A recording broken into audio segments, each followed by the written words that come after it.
झारखंड कांग्रेस इन दिनों संगठनात्मक प्रयोगों और अंदरूनी खींचतान के दो ध्रुवों के बीच झुल रही है। प्रदेश प्रभारी के राजू ने कमान संभालते ही संगठन को सुधारने की दिशा में सक्रियता दिखाई है। पार्टी को जमीनी स्तर पर मजबूत करने के लिए संगठन सृजन अभियान चलाया जा रहा है। पंचायत और वार्ड स्तर तक कांग्रेस कमेटियों के गठन की योजना है। कामकाज के आकलन के लिए नए नए फॉर्मेट तैयार हो रहे हैं। एक ओर जहां पार्टी को हाईटेक बनाया जा रहा है, वहीं दूसरी ओर पार्टी के भीतर के मतभेद सार्वजनिक रूप से सामने आ रहे हैं। राज्य कांग्रेस में नए प्रदेश अध्यक्ष को लेकर एक बार फिर चर्चाएं तेज हो गई हैं। पार्टी के भीतर आदिवासी, गैर आदिवासी और पिछड़ा कार्ड के आधार पर अलग अलग गुट सक्रिय हो गए हैं। केंद्रीय नेतृत्व तक इन गुटों की लॉबिंग भी तेज हो गई है। हर नेता अपने अपने हिसाब से दिल्ली दरबार को फीडबैक दे रहा है। पेशा कानून जैसे मुद्दों पर पार्टी की अंदरूनी फूट भी किसी से छिपी नहीं है। पॉलिटिकल अफेयर्स कमेटी की हालिया बैठक में इस मुद्दे को लेकर कार्यकारी अध्यक्ष बंधु तिर्की और पूर्व सांसद फुरकान अंसारी के बीच तीखी बहस हो गई। कई विधायक भी इस मुद्दे पर बटे हुए नजर आए। वहीं रिम्स 2 परियोजना को लेकर भी तिर्की और मंत्री इरफान अंसारी आमने सामने हैं। राज्य में कांग्रेस के सत्ता में आने के बाद से ही मंत्रियों और विधायकों के बीच समन्वय की कमी पार्टी की अंदरूनी कमजोरी बन गई है।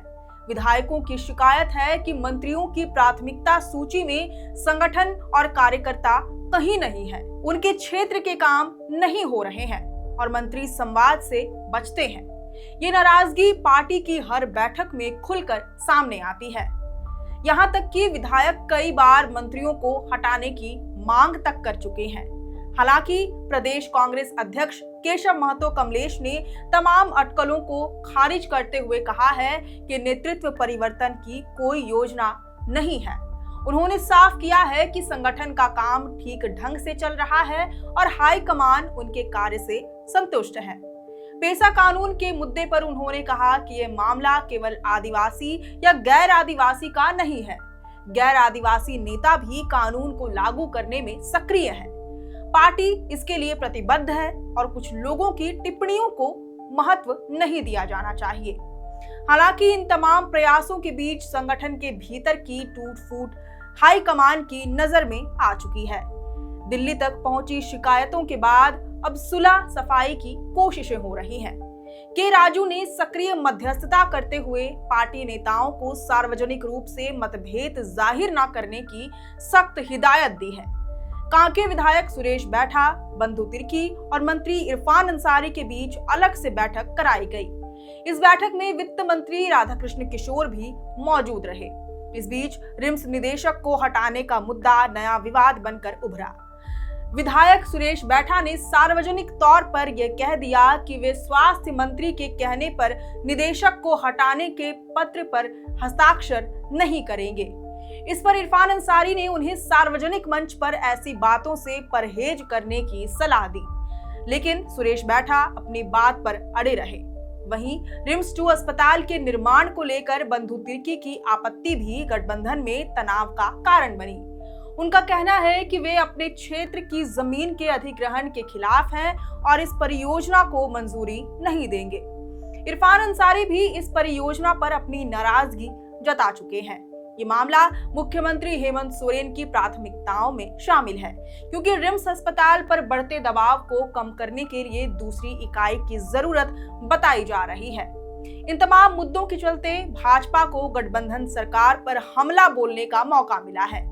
पार्टी के भीतर सार्वजनिक मंच से होती बयानबाजी न केवल कांग्रेस की छवि को नुकसान पहुंचा रही है, बल्कि सरकार की स्थिरता पर भी सवाल खड़े कर रही है।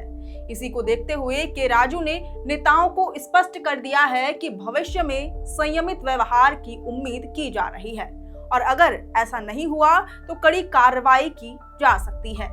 बहरहाल इस पूरे घटनाक्रम से ये साफ हो गया है कि पार्टी आला कमान झारखंड कांग्रेस में एकता बनाए रखने और गठबंधन की स्थिरता को लेकर बेहद सजग है।